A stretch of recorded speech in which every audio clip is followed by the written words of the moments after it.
This story might get you steamed. He's only 12 years old, but his name is on the TSA's terror watch list. So why would he ever be considered a security threat? Alex Shihab and his parents, Tracy and Edward, join us live today. Good morning to all three of you. Good morning. Good morning. All right, so Tracy, why don't you start the story for me? You go to Newark Airport in New Jersey. You're going on a trip.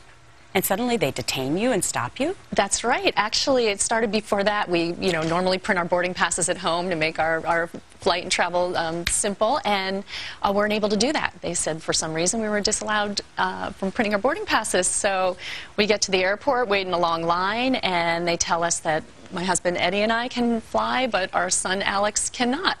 And well, that must have caught you by surprise, right? Completely, all three of us by surprise, having traveled often before this and never had a problem. So Ed, you found out that your son, a 12-year-old, is on the terror watch list? Yes. How could that be?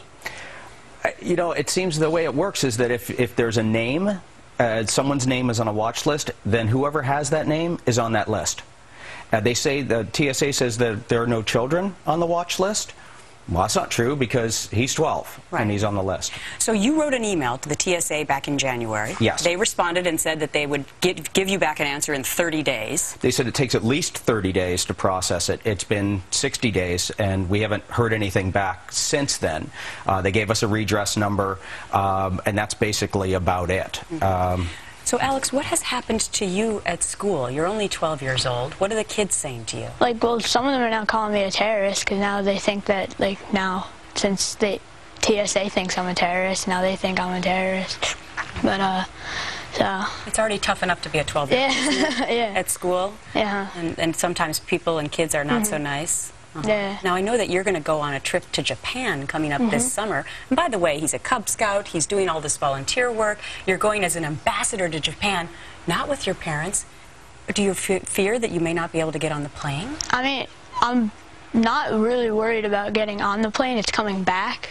Because if they think you're a terrorist, getting back into the country, that's the hard part.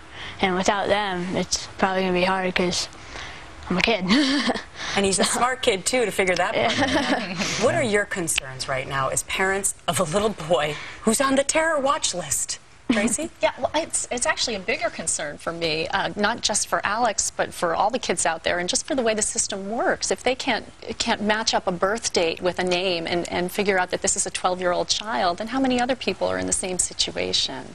Excellent point. Tracy and Ed Shihab, Alex, good luck to you, and I hope you can take that trip to Japan. Thanks. Great chatting with you this morning. Thank you. Thank you. Well, signs this morning that the Obama administration